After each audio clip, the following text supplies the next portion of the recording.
With the F1 2025 season just around the corner, I decided to get a lot of information from a well known F1 source.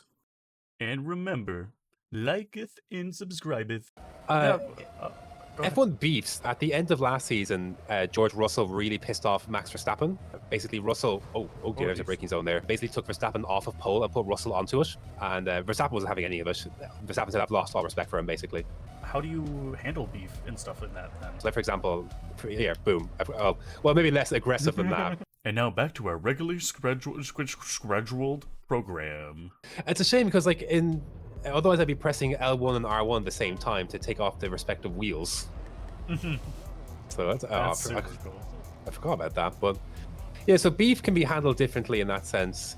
There could be a potential little beef developing at McLaren as well, because while Norris is the quicker of the two drivers right now, Oscar Piastri is on the charge. He's getting better and better. He's heading into his third season now. He won his first races last year. Kind of established drivers can get a bit upset when their younger, less experienced drivers start to become a little bit faster than they are, or closer to them on track. And that's the kind of a situation that's developing at McLaren right now. They're the current world champions for constructors, so they'll kind of paper over some of the cracks for now. But I think there's an inevitable point where Norris will begin to fight his teammate a little bit more firmly. And if they both have a championship contending car, like they may have to start this year, then that's only going to be kind of oh god, oh no, I may have turned in slightly on him. That's only going to intensify just a tad. That's only going to intensify. So it's a kind of the dynamic that Verstappen has on his side, where his teammate won't really be a bother to him. So it's so hard. Like, it's so hard to pick a championship contender this year, because all four teams, for the first time really ever in F1, have a chance to kind of contend for race wins and championships. You know, last year I would have said, oh, it's Red Bull and it's Verstappen all day, every day. But it's such a unique situation in F1 where, like, I've no idea. Like, it could be Lando Norris, it could be Charlie Leclerc, it could be Max Verstappen, it could be George Russell. No, like, it's a unique situation, and one that, like, I'm happy that I have no idea, because the worst thing you can have in motorsport is predictability. Yeah, I'm really fascinated with, like, what is gonna happen. Like, I want to get into the storylines and stuff in F1. It's the one thing I would say, if you're like, I'm not the biggest fan of Drive to Survive, because it can kind of artificially drum up certain aspects that aren't a big deal at all. But it does, at least, if you're looking for that sort of like a bit of narrative, it will at least help establish some baseline of that narrative. I'd say the biggest narratives heading into this year would be a continuation of Norris versus Verstappen. Has Norris learned anything from his first year fighting at the front and fighting Verstappen for wins and titles? That's one. Leclerc versus Hamilton would be another. What does Hamilton have left in the tank? And what can he take it to Leclerc inside his own team, essentially? And then I think the rookies would be the other one. Like, we've got 6 rookies, a very unique situation in F1. Antonelli, is there a future star there to be had? Do Red Bull have more problems with their second driver like they've had the last few years?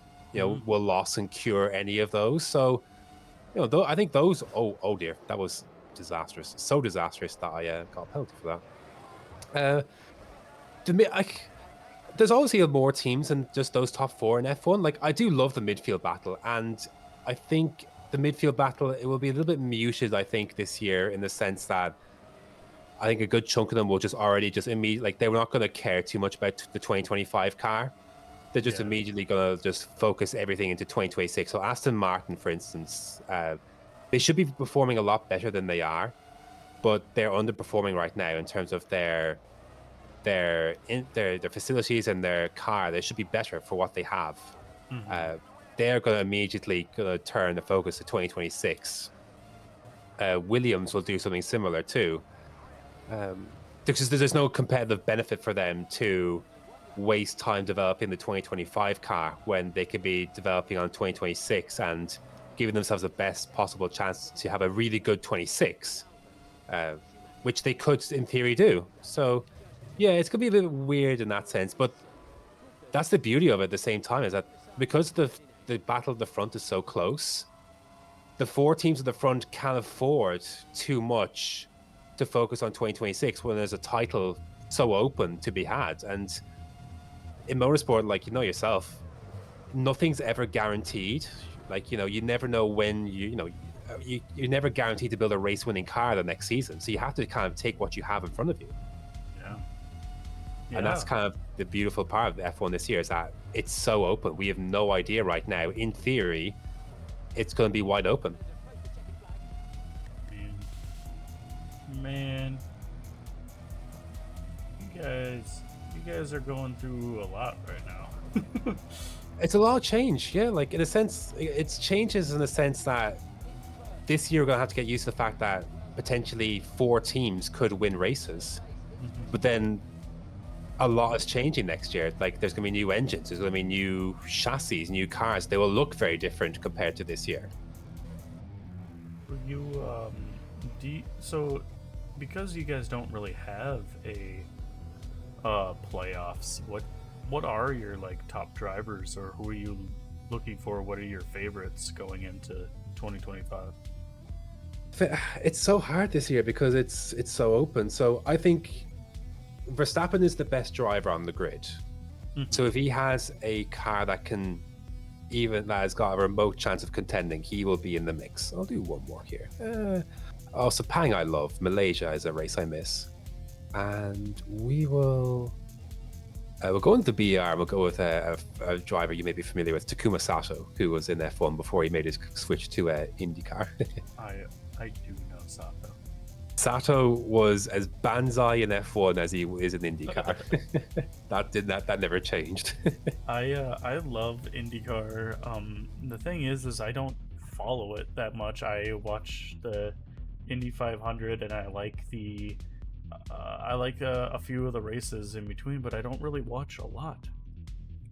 It's good fun. It's been a little bit more dominated by Alex Palou the last few years, but I do really enjoy it because there is a potential. Like it is usually carnage. Oh no! Don't put me first. It can be carnage. It's it's a single make series, so like the driver does typically makes a difference. Annoyingly, just like was it Bush that you mentioned? Scott Dixon is annoyingly good at saving fuel, which can be. Oh yeah, that's annoying. Joey Logano. Logano, yeah. It can be a bit annoying. It's like, well, Dixon's just shit out another victory. It's like, woo, fuel saving victory. But yeah, Sato. I know Sato's kind of on the fritz at this stage of his career. He's like in his 40s, but in F1, yeah, he was just as banzai as he was in Indy. So yeah, I would say Verstappen, I think, is up there, but I'm going to give Norris favorite just because McLaren ended the year with the fastest car, and they should, in theory, have again the fastest car heading into this year too. It will be narrow, but it will still be their advantage to have, because once they were the team that when things were clicking for them, they were kind of comprehensively quickest for a good chunk of 2024. And I don't think that will change a ton. So I think Norris will be favourite, and I'd have Verstappen behind him and Leclerc in very close proximity too. Those would be, if I had to pick 3 drivers, those would be the 3. I'd pick Leclerc, Norris, and Verstappen.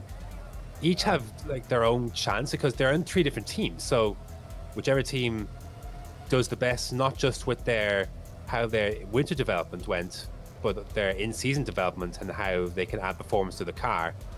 Yeah, it's going to be a big. It's going to be the ever-changing storyline of the season, because that's the thing in F1. Things can change mid-season. The storyline at the start can be very different. Like Red Bull were dominant at the start of 2024.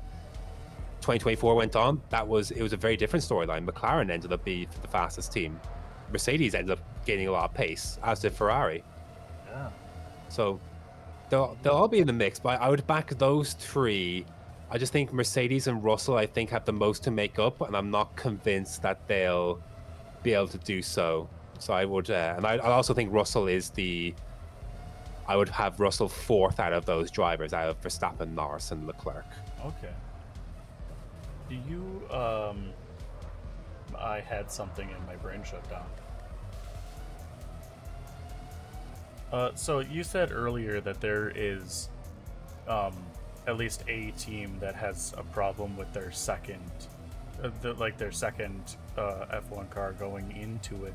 Is there like a thing of like there is a first and second car, like the one that they put more investment Oh, absolutely. into? Absolutely. That is definitely a thing in F1. It's historically been a huge thing where there's a number one driver and number two driver.